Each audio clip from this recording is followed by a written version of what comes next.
Want people to respect you without shouting or trying to prove yourself?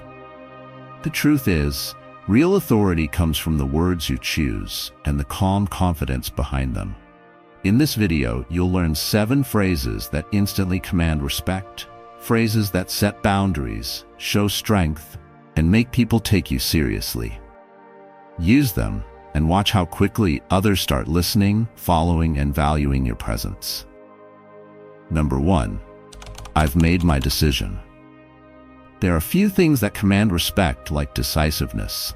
The majority of people have a tendency to be uncertain, to question their decisions, and to allow other people to influence them. You immediately shut the door to any potential manipulation when you declare, "I have already made up my mind." It is not aggressive, it is definitive. Seneca once made the statement, "He who is everywhere is nowhere." Firm decisions serve to anchor your authority, whereas constantly wavering scatters it in every direction. You convey an image of strength when you make a commitment to a particular course of action.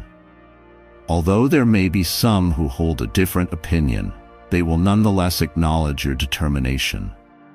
This expression indicates that you place a higher emphasis on your own decision-making than on the opinions of those who are around you.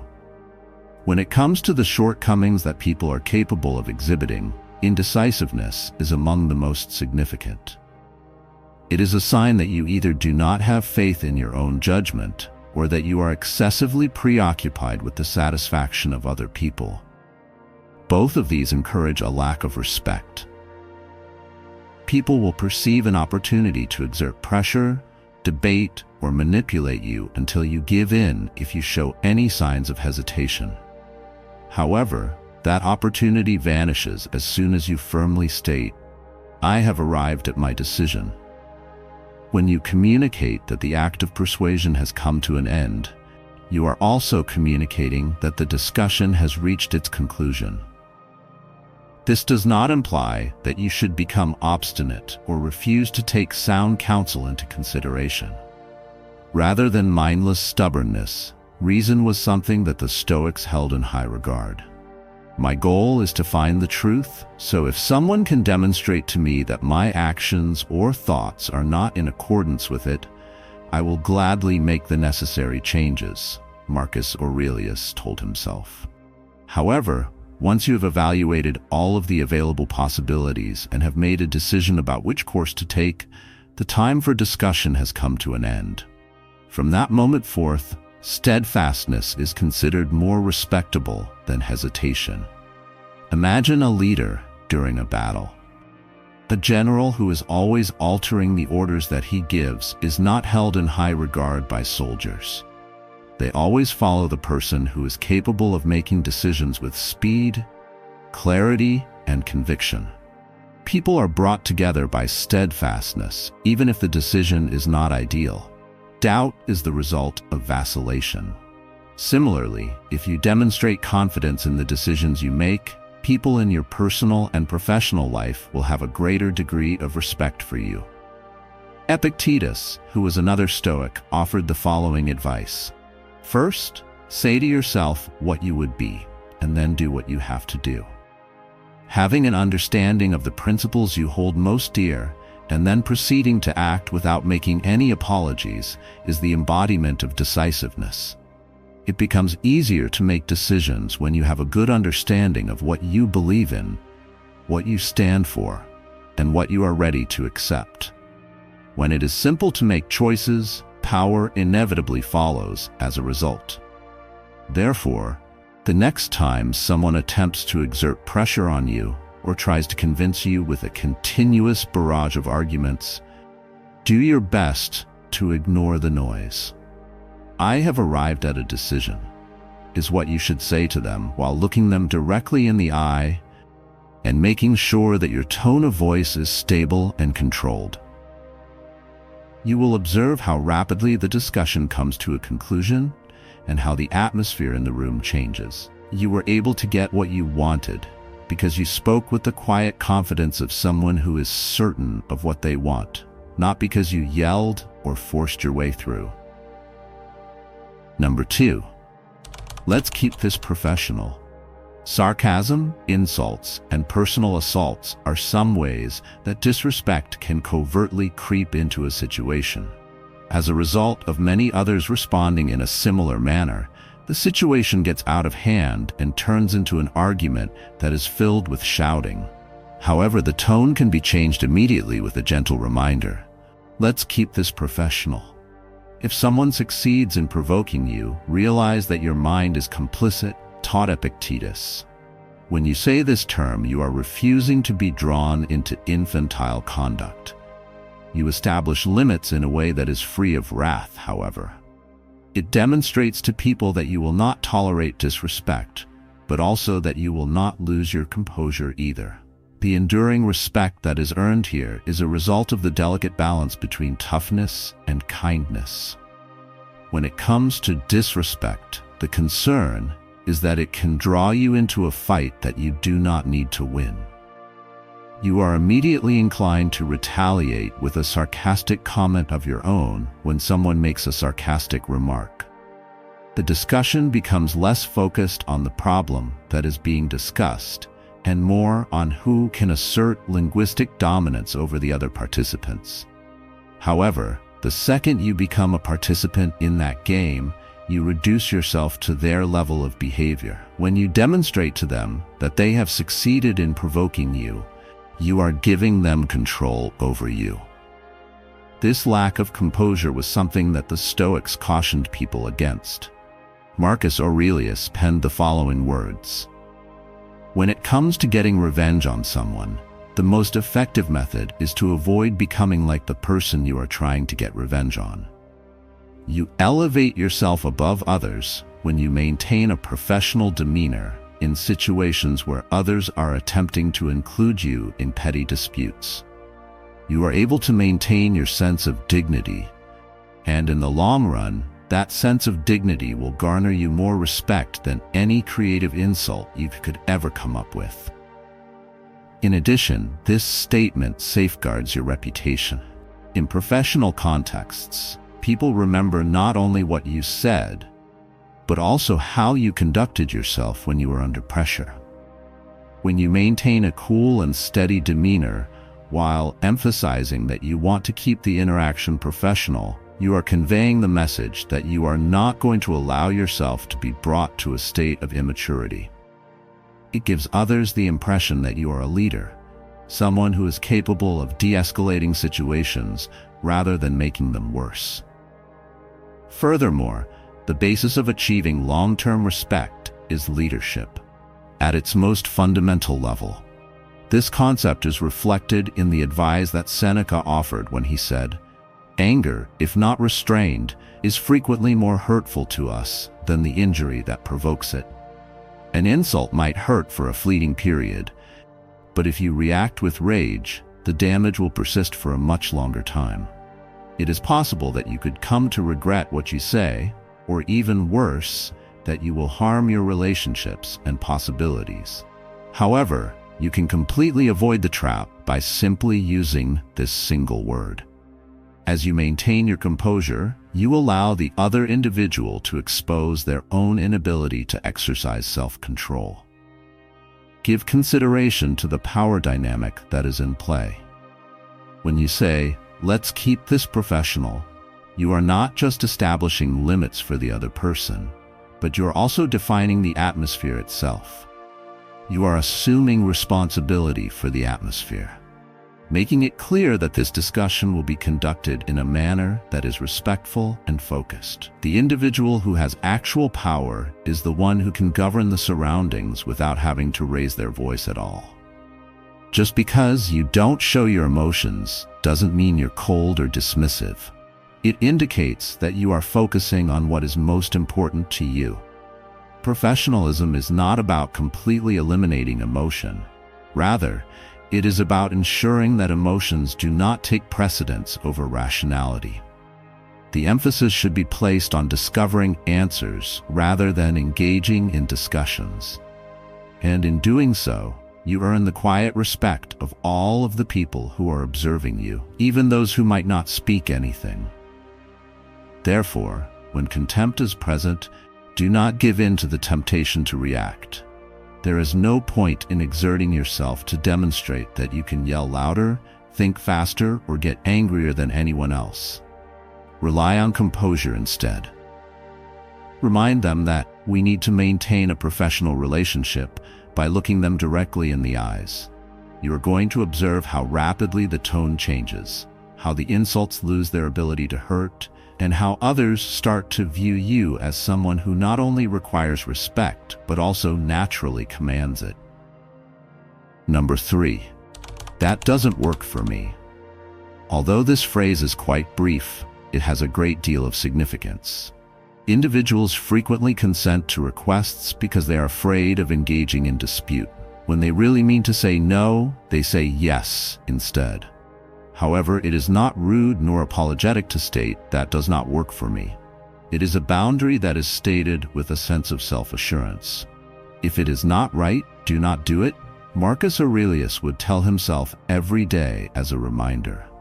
Don't make a statement if it is not truthful. When you choose to live your life according to this idea, it signifies that you show respect for the boundaries that you yourself have set for yourself, and that you anticipate others to do the same. You are sending a message that your time, energy, and values are not negotiable when you utilize this phrase. Furthermore, when you have that level of self-respect, other people appreciate you more. The compulsion to satisfy others is one of the most significant pitfalls in life.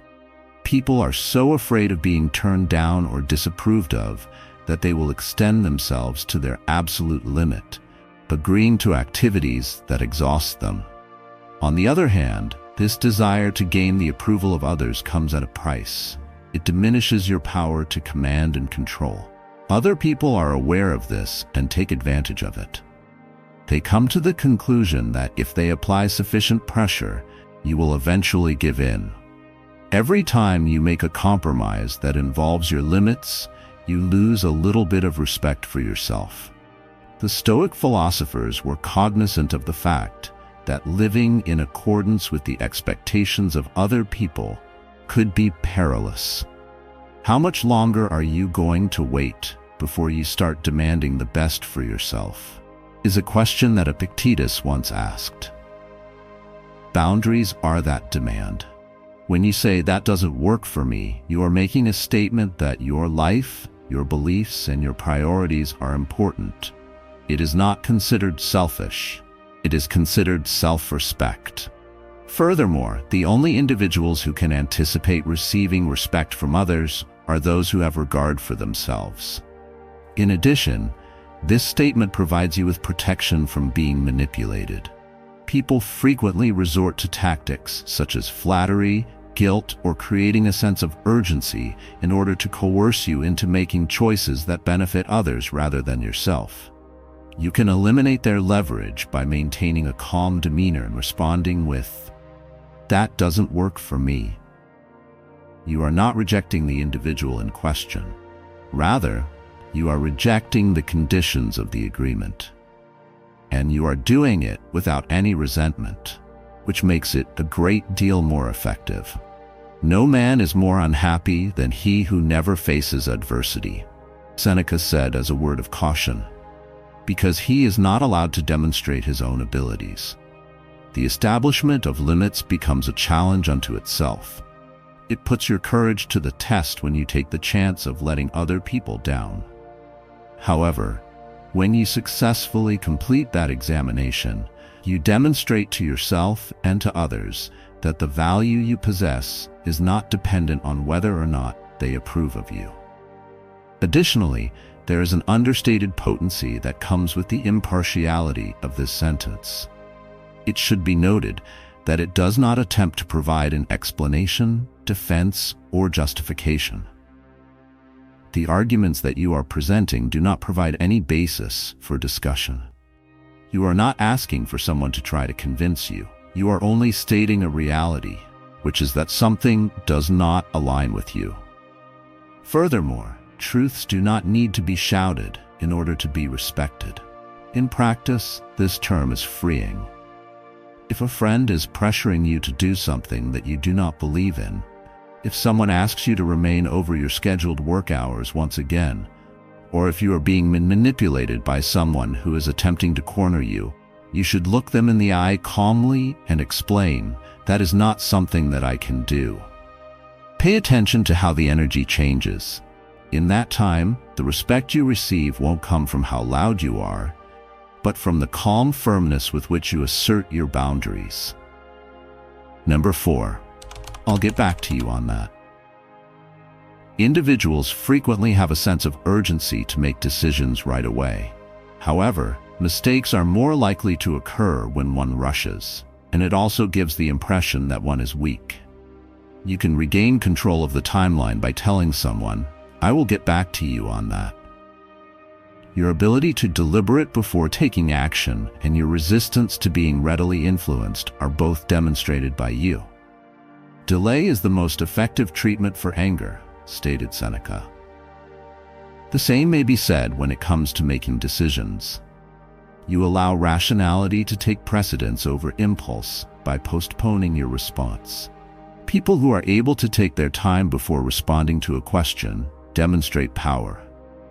This phrase is a way to communicate to people that you do things at your own speed and not at the speed that they want you to do.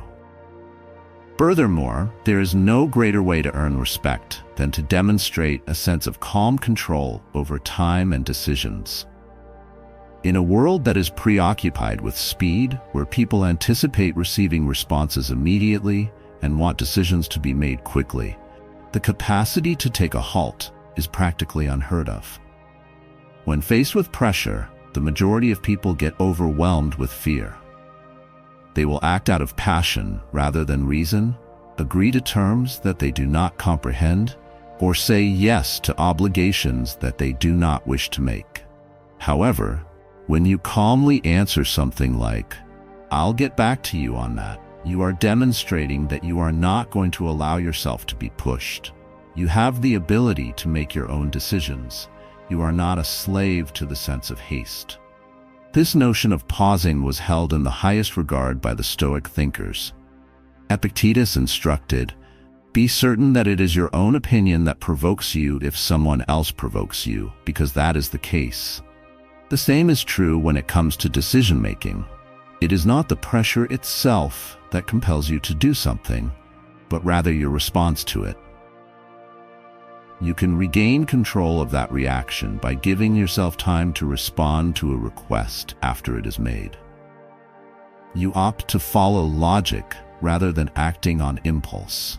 In addition, using this sentence communicates a message to other individuals in a subtle yet impactful manner. You are someone who acts intentionally.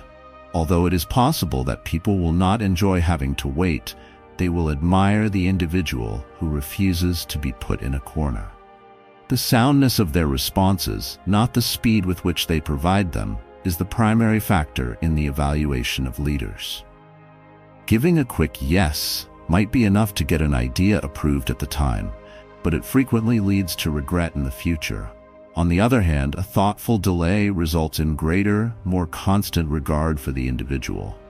Marcus Aurelius, as a means of reminding himself, wrote, "If you are distressed by anything external, the pain is not due to the thing itself, but to your estimate of it.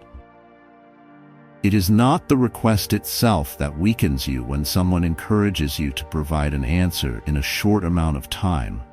Rather, it is your willingness to give into it. You are discreetly suggesting that your judgment is more essential than their timeline by calmly saying, 'I'll get back to you on that.'" Consider how this concept plays out in the context of everyday life.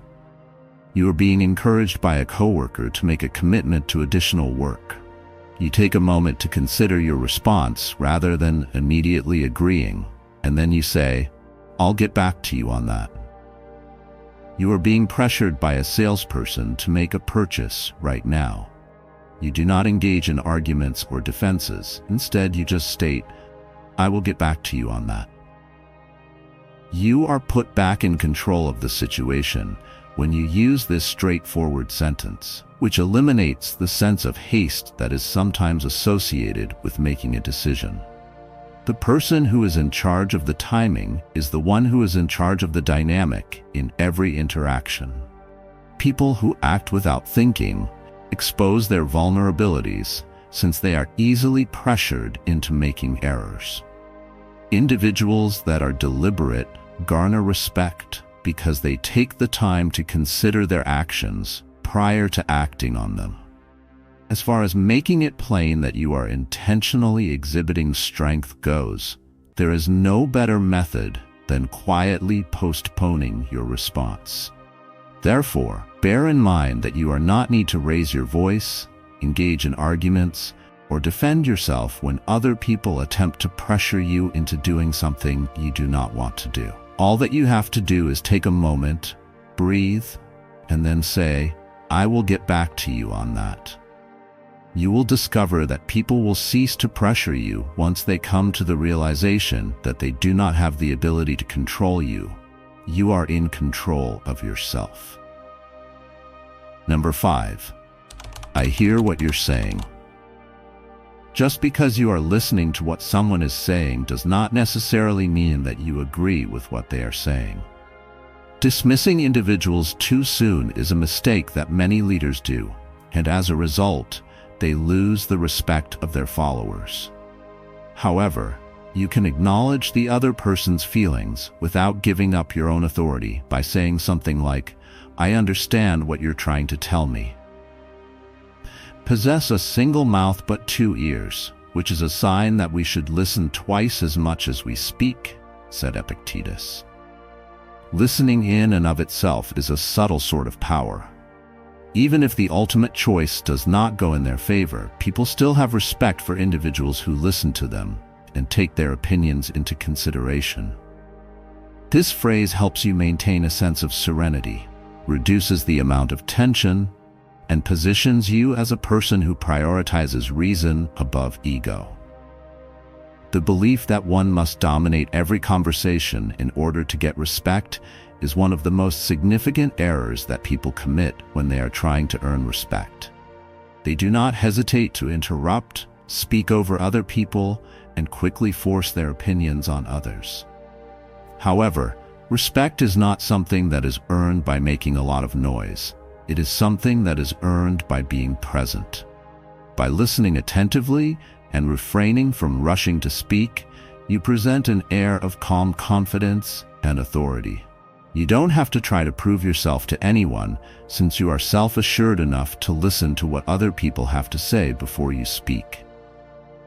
Marcus Aurelius was one who exercised this self-discipline. As a reminder to himself, he included in his meditations the importance of maintaining patience and avoiding becoming annoyed by the opinions of other people, and even when those opinions appeared to be silly or based on incorrect information. He was aware that direct dismissal of other people did not serve to improve his status, it just revealed his own lack of confidence. Similarly, when you react with the phrase, "I hear what you're saying," you are acknowledging the person without revealing your stance on the matter. You let them to understand that their concerns have been taken into consideration, but you maintain the authority to make the ultimate decision. In addition to this sentence is a great instrument for resolving disputes. The majority of individuals are not seeking rationality when they are in a heated situation. They are searching for validation. They desire to be assured that their perspective is of value. You can reduce tension by responding to what someone is saying with a calm statement such as, "I hear what you're saying." You take away the fuel that feeds their rage. They no longer feel as though they have to struggle to get their voices heard. They now feel acknowledged, and at that point you have regained control of the conversation. "Chance has never made a man wise" is a quote from Seneca that perfectly captures this equilibrium. Knowledge is something that is acquired via deliberate effort, and one aspect of knowledge is the ability to listen to others. The point is not to blindly agree with every opinion, Rather, it is to consciously make an effort to comprehend before responding to something. People will regard you as considerate, deliberate, and equitable if you put forth the effort to listen to them. Impulsive disruptions will never be able to generate as much respect as those qualities do. There is also another subtle force at play here. You collect knowledge by listening first. You become aware of the other person's motivations, anxieties, and techniques. Because of this knowledge, you are able to reply in a more efficient manner. It is common for a hurried reaction to overlook the more profound problem, whereas a patient ear reveals what is actually important. Furthermore, because your remarks are based on a complete comprehension of the situation, they carry significantly more weight when you ultimately decide to speak up.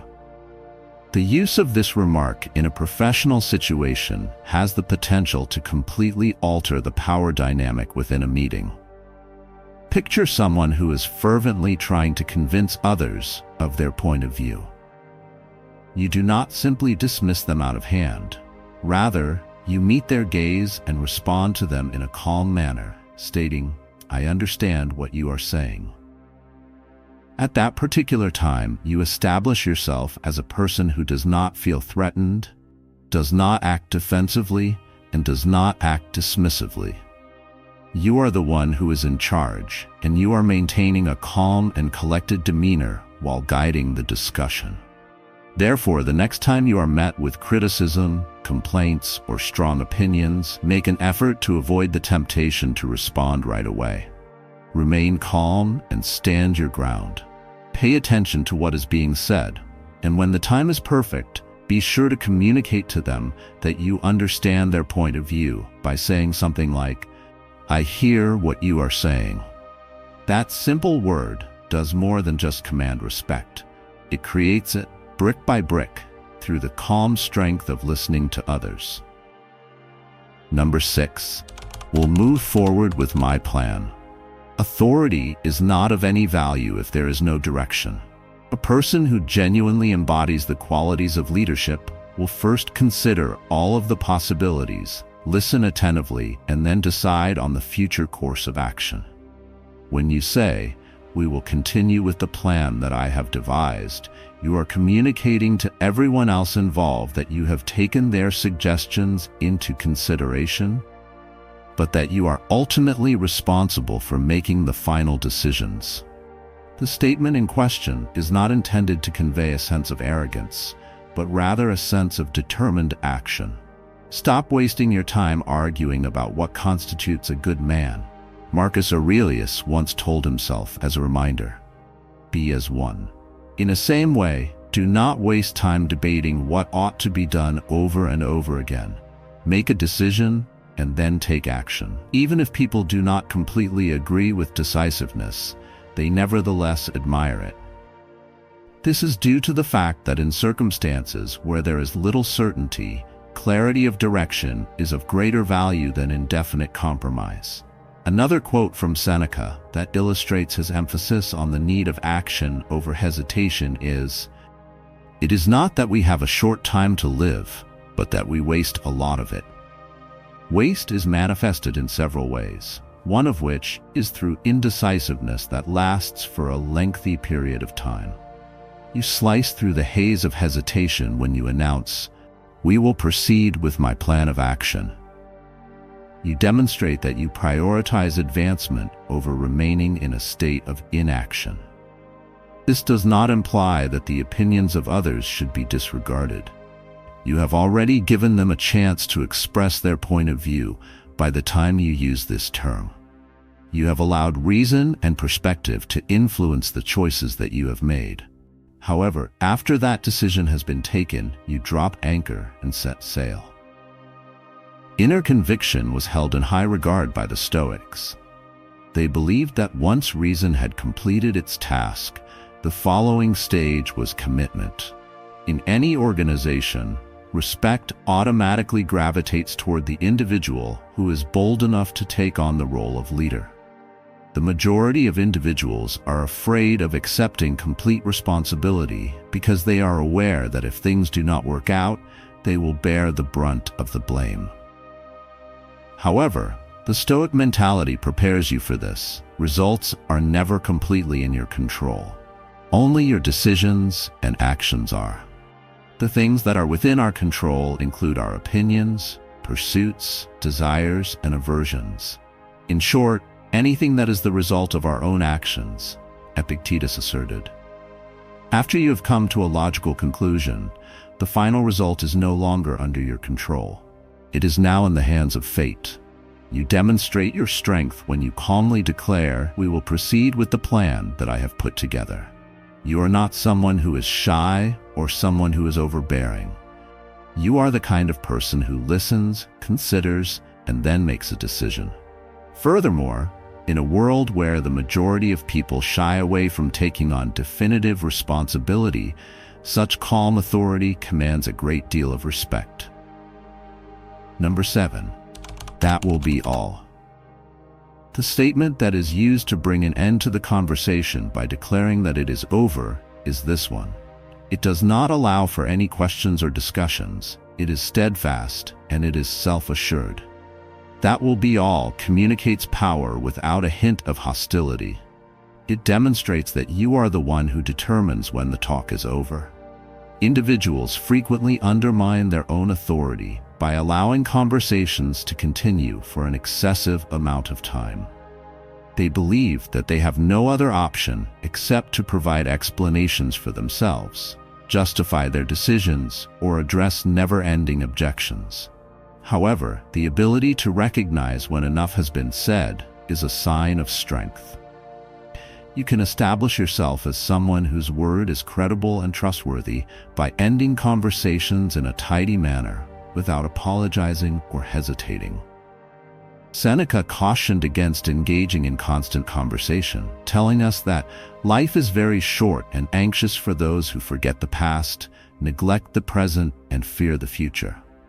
The moral of the story is that it is not a good use of your time to engage in drawn-out discussions. Finish them with a sense of authority and then go on to the next thing.